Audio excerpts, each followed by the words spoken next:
राम राम दोस्तों। श्रवण कुमार की कथा शुरू करते हैं। पौराणिक युग में शांतनु नामक एक सिद्ध साधु थे, जिनकी पत्नी भी एक सिद्ध धर्म परायण नारी थी। कहानी उस समय की है जब शांतनु और उनकी पत्नी बहुत वृद्ध हो चुके थे और उनकी आंखों की रोशनी भी चली गई थी। इन दोनों का एक पुत्र था जिसका नाम था श्रवण कुमार। श्रवण कुमार बहुत ही सरल स्वभाव का व्यक्ति था। माता पिता के लिए उसके मन में बहुत प्रेम एवं श्रद्धा भी थी।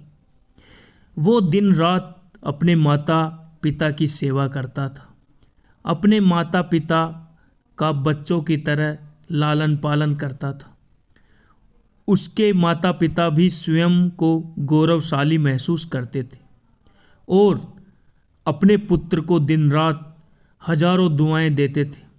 कई बार दोनों एक दूसरे से कहते कि हम कितने धन्य हैं कि हमें श्रवण जैसा मातृभक्त पुत्र मिला है, जिससे स्वयं के बारे में ना सोचकर अपना पूरा जीवन वृद्ध नेत्रहीन माता पिता की सेवा में लगा दिया। इसकी जगह कोई अन्य होता तो विवाह के बाद केवल स्वयं का हित सोचता और बूढ़े नेत्रहीन माता पिता को कहीं छोड़ आता और खुशी से अपने जीवन व्यापन करता। जब ये बात श्रवण ने सुनी तो अपने माता पिता से कहा कि मैं कुछ भी भिन्न नहीं कर रहा हूँ। मेरा कर्तव्य है। जब मैं छोटा था तब आपने मुझे इससे भी ज़्यादा अच्छा जीवन दिया और अब मुझे यह सौभाग्य प्राप्त हुआ है कि मैं आपकी सेवा करूं। आप दोनों जो भी इच्छा रखते हैं मुझसे कहें, मैं उन्हें स्वयं पूरा करूंगा।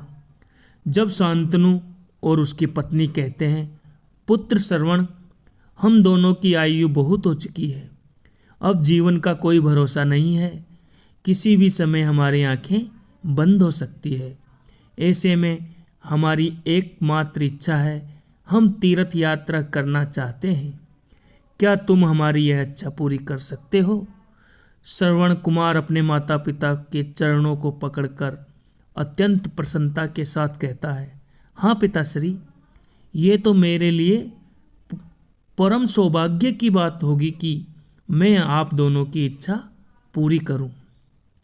श्रवण अपने माता पिता को तीर्थ करवाने हेतु एक कावड़ तैयार करता है, जिसमें एक तरफ शांतनु एवं दूसरी तरफ उनकी पत्नी बैठती है और कावड़ के डंडे को अपने कंधे पर लादकर यात्रा शुरू करता है। उसके हृदय में माता पिता के प्रति इतना स्नेह है कि उस कांवड़ का लेस मात्र भी बाहर नहीं लगता। अपने पुत्र के इस कार्य से माता पिता का मन प्रसन्नता से भर उठता है और वे पूरे रास्ते अपने पुत्र को श्रवण को दुआएं देते चलते हैं। तीर्थ यात्रा करते करते समय जब वे तीनों अयोध्या नगरी पहुंचते हैं, तब माता पिता श्रवण से कहते हैं कि उन्हें प्यास लगी है। श्रवण कांवड़ को जंगल में रखकर हाथ में पत्तों का एक पात्र बनाकर सरयू नदी से जल लेने जाता है। उसी समय उस वन में अयोध्या के राजा दशरथ आखेट पर निकले थे और उस घने वन में वह हिरण को शिकार बनाने के लिए उसके पीछा कर रहे थे। तभी उन्हें घने जंगल में झाड़ियों के पार सरयू नदी से पानी के हलचल की आवाज़ आती है।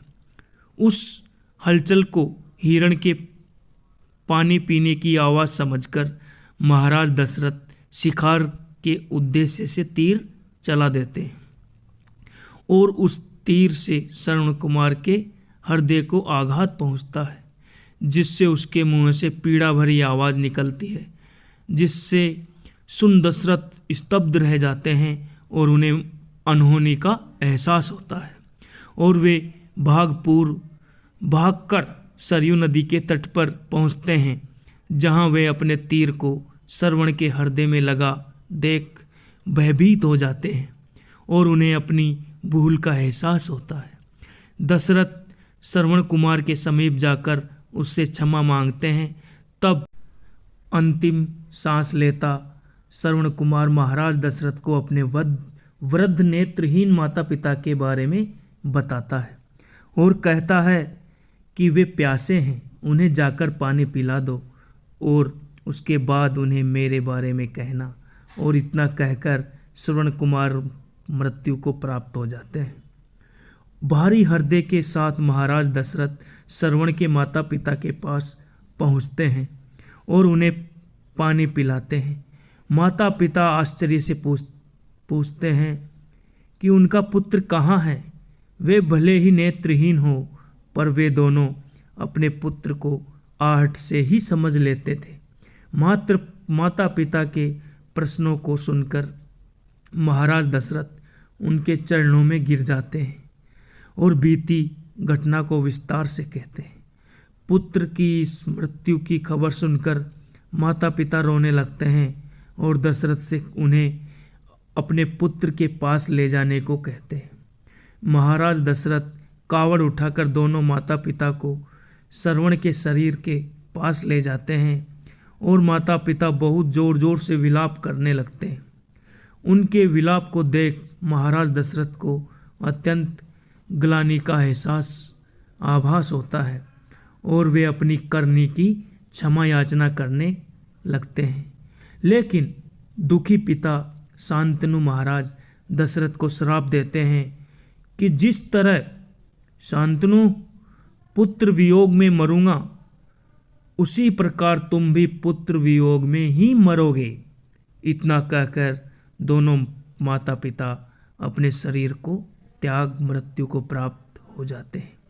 महाराज दशरथ श्राप मिलने से अत्यंत व्याकुल हो जाते हैं और कई वर्षों बाद जब उनके पुत्र राम का राज्य अभिषेक होता है तब माता कैकेयी के वचन के कारण राम, सीता और लक्ष्मण को 14 वर्षों का वनवास स्वीकार करना पड़ता है और इस तरह महाराज दशरथ की भी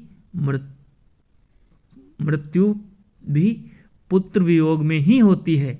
इनके अपने अंतिम दिनों में उन्हें शांतनु के कहे शब्द याद आते हैं और वे राम के वियोग में ही अपना शरीर त्याग देते हैं। हमें इस कहानी से ये शिक्षा मिलती है दोस्तों कि बिना लक्ष्य को देखे उसे भेदना कई बार आपको गलती का पात्र बना देता है और आप ना चाहते हुए भी दूसरों के दुख का कारण बन जाते हैं। यह थी श्रवण कुमार की कथा। अपने माता पिता भक्ति के कारण ही श्रवण कुमार पुराणों में जीवित हैं। श्रवण कुमार सदैव अपनी मातृ भक्ति के लिए जाने जाते हैं। उन्हीं की यह कहानी सुनाकर माता पिता अपने बच्चों को संस्कारिक करते हैं। आई होप आपको ये कथा पसंद आई होगी, तो लाइक कर देना और चैनल पर नए हो तो सब्सक्राइब कर देना। मिलते हैं ऐसे ही नई वीडियो में नई कहानी के साथ। जब तक के लिए बाय बाय। अपना ख्याल रखें। जय श्री राम।